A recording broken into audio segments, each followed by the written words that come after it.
So let's move on to the NFC Championship game between the Detroit Lions and the San Francisco 49ers. After being down 24-7 in the NFC Championship game, the San Francisco 49ers scored 27 points unanswered in the second half to beat the Detroit Lions 34-31 to advance to the Super Bowl for the first time since 2020.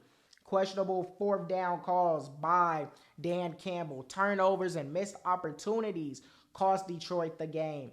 What a season for Detroit after starting the season with all these questions. Are they going to be a hot team like they were last year, winning the last 7 games? Dan Campbell turning this organization around after they started like 0-10-1. They were really bad that first year, I think, that he was there, but it just fell short.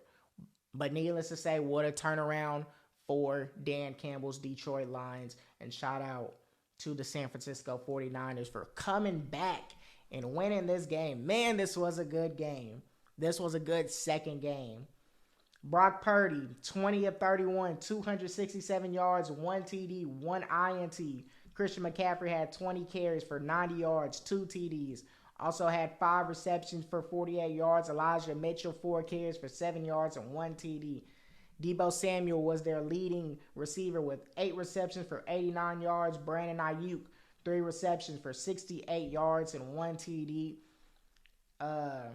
Jared Goff also had 25 of 41, 273 yards, 1 TD. David Montgomery, 15 carries, 93 yards, 1 TD. He was averaging 6.2 yards a carry.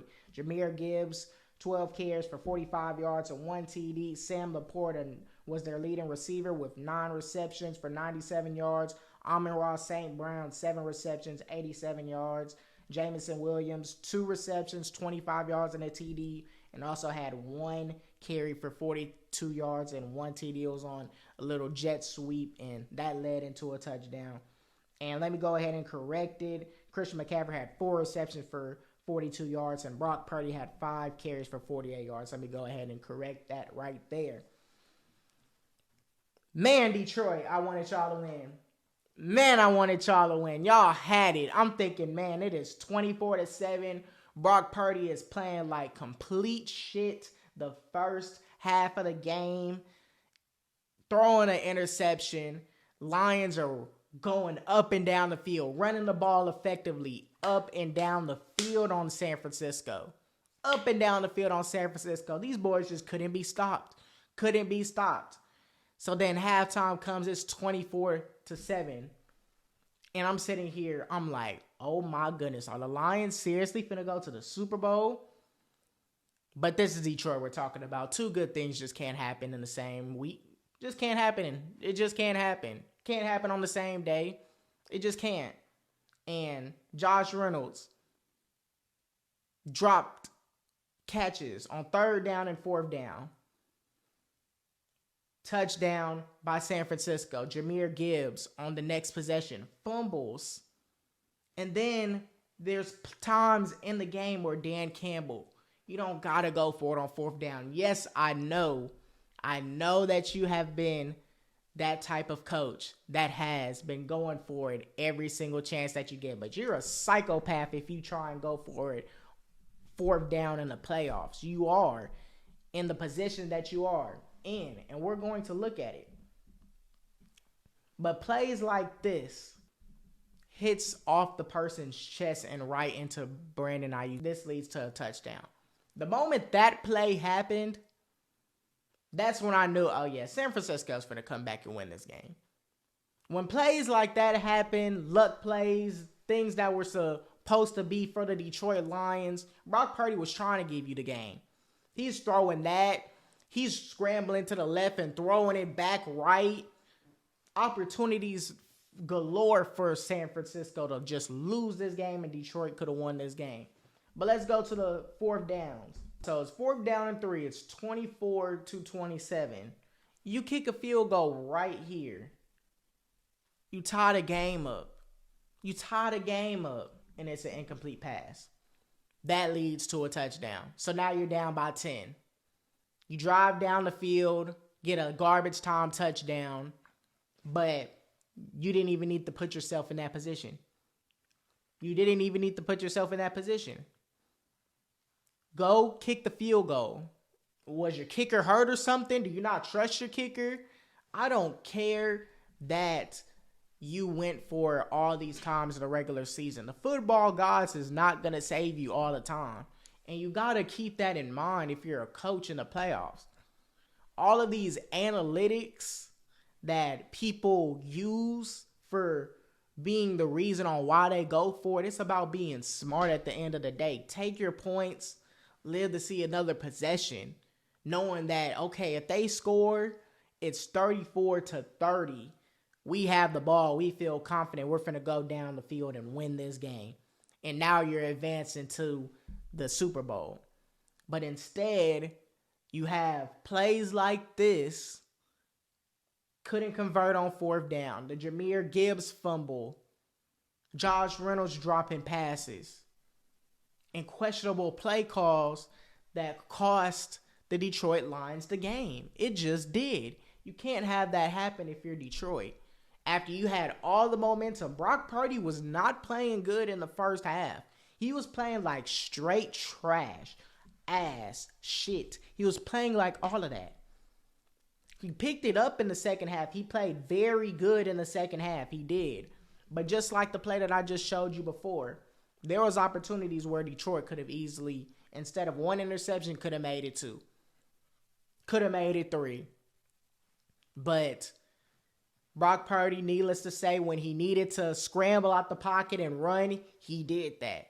When he needed to make a throw, he did that.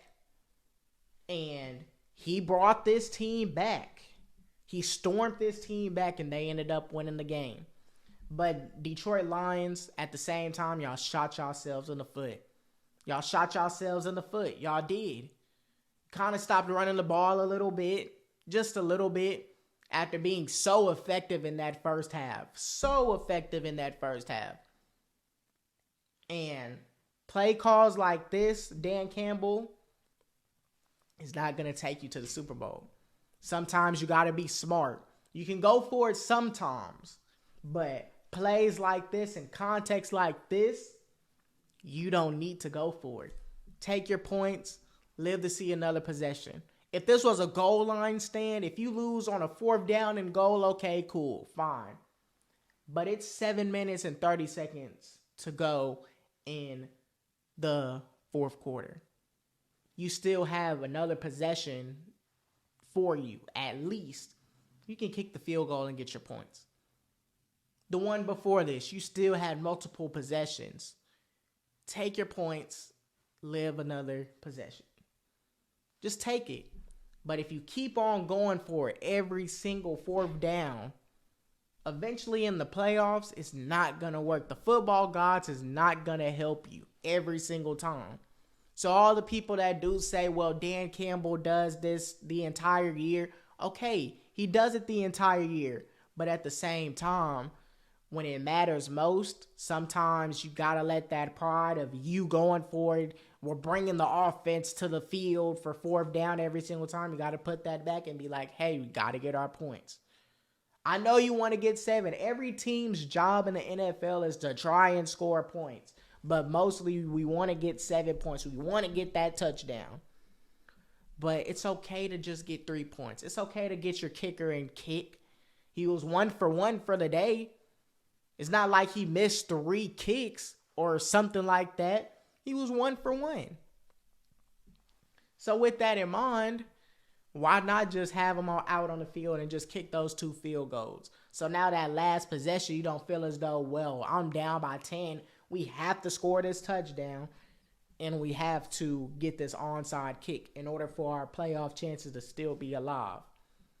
Versus if you just kick those 2 field goals, you can have that last drive and feel confident that your team, just like y'all did on the last drive, can drive down the field against San Francisco and get a touchdown to win the game. Then we'll be having a totally different story. Since 1992, the Detroit Lions haven't made it this far in the NFC, made it to the NFC Championship game, beat the number 1 seed San Francisco 49ers, and they're going on to the Super Bowl. But play calling, missed opportunities, and just turnovers, shooting themselves in the foot in the second half. That's what killed Detroit. They could easily beat this team. If they played them again, they can beat this team. They had the right formula, especially in that first half, which is running the football. They had it. They have 2 dynamic guys. They have Jahmyr Gibbs and Jamison Williams. Those are dynamic guys.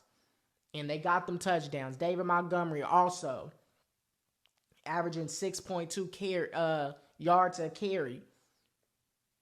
6.2 yards a carry. You don't go away from that. That was bread and butter. That was automatic. The fumble just hurt. It really did. The drops, Josh Reynolds, hurt. But at the end of the day, that play calling when it mattered most on that 4th down when you did have an opportunity, it did kill the Detroit Lions. It did. But Brock Purdy played good. He played good in that second half. He stepped it up because it looked like he was about to shit the bucket. He just did. Christian McCaffrey played good too. He was going to get his touchdown. We knew he was going to get his touchdown. 20 carries. He played good in the second half. He did. Deebo Samuel stepped it up in the second half. Everybody stepped it up. Everybody stepped it up. This shows that this 49ers team is very resilient. No matter how down they are, 24-7, they were able to come back. They were able to stay strong. They were able to hold this team. And the fact that they scored 27 points unanswered, that's resilience. I don't know what Kyle Shanahan said in that locker room, but he got them boys right. He said, hey, we is not going to lose to Detroit. The trash-ass Detroit Lions, who hasn't made it this far in over 25 years. We know this environment. We know what this tastes like, what this feels like. So go out and play some good football. And that's what San Francisco did. They went out, scored 27 points unanswered, held the Detroit Lions, and they ended up coming out with the W. This shows that this team is very resilient. Very resilient. And this was the Lions' best shot, in my personal opinion. Yes, they still have their offense coordinator. They're bringing them back next year. But I feel as though this team right here, this year, was Detroit's best chance of making it to the NFC Championship game. It just was. With the Cowboys getting eliminated in the first round, which nobody thought that the Cowboys were going to get eliminated in the first round. So now you have the Tampa Bay Buccaneers playing the Detroit Lions in the second round versus the Detroit Lions going back to Dallas and playing them again. This was their best chance. They made it to the NFC Championship game because of that.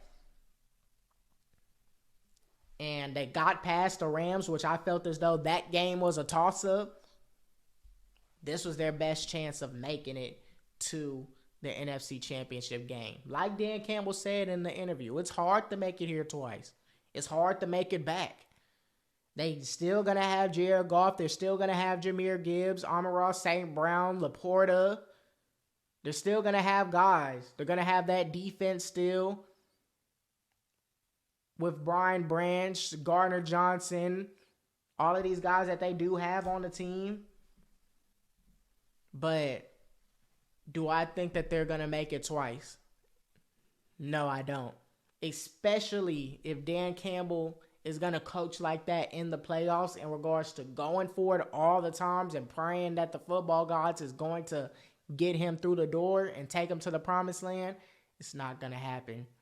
It isn't. But this team is talented. We knew once Detroit went on like that 7-game winning streak last year, that this year, they were going to be a different team. They were going to be a better team than what they were last year. We just didn't know how good they were. Did we think that they were going to be a Super Bowl contending team? No, we didn't think that they were going to be a Super Bowl contending team. But they proved us wrong. They did. They proved that they had the team to make it to the NFC Championship. And with the few things that could have went their way in the San Francisco game, they could have made it to the Super Bowl.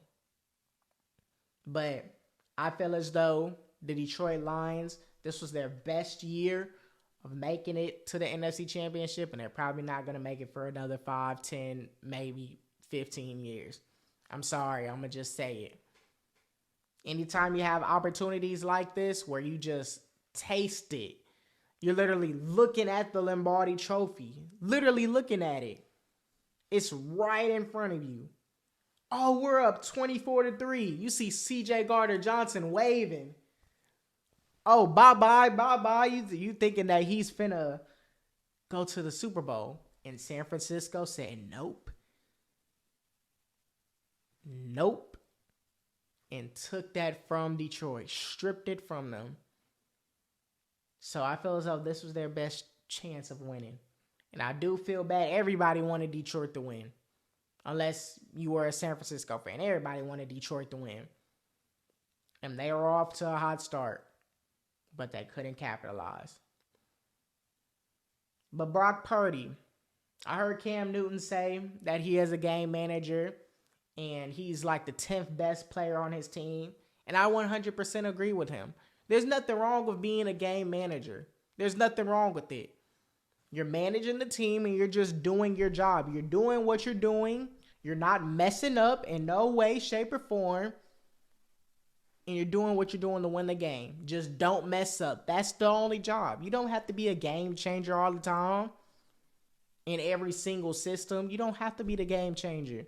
But if you can manage the team, if you just do your job and not mess up this team, not mess up this game, you can win. He's doing more than Jimmy Garoppolo when they made it to the Super Bowl. They're allowing Brock Purdy to pass the ball more. Something like this where we haven't really seen Brock Purdy really use his legs to scramble and run for yards like this. We haven't seen that. Brock Purdy was doing everything that he needed to do to win the game. But is he better than McCaffrey, Kittle, Debo, Ayuk, Fred Warner, Hargrave, all of these guys? No, he's not. Dre Greenlaw. All of these guys. No, he's not. He isn't. There's nothing wrong with that. Nothing wrong with that. Just because he's not the best player on this loaded San Francisco team and we have questions on whether Brock Purdy can do this in a system with less talent, this is where he got put in. And yes, he got picked last in the NFL draft, so people ain't really think that Brock Purdy was going to be the guy, but he's just managing the team. He's just not messing up, and he's just coming in, doing his job, and walking out with W's. Nothing wrong with that. I feel as though he's a game manager. He's managing a game. He's not a Lamar Jackson, a Herbert, a Burrow, a Allen, a C.J. Stroud. Like, none of these guys. But that doesn't mean that he's a bad quarterback. Being a game manager doesn't make you a bad quarterback. And I want you to understand that. Just because he's the 10th best player on the team, he's not the best player on the team, that doesn't mean that he's a bad player. He's just doing his job and doing what it takes to win. Nothing wrong with that. Now, we're going to say that Brock Purdy is a lead and he was going to be in the MVP conversation. Like, I felt as though he should not have been in the MVP conversation. That was a little far because he has all of these guys around him. But needless to say, I mean, he still had a good season. He still put up good numbers, so you can respect it. I don't feel like anything that Cam Newton said about him being a game manager is anything bad. And people that come at Cam Newton are just wrong. They're just wrong. Disagreeing to what he's saying, getting on him.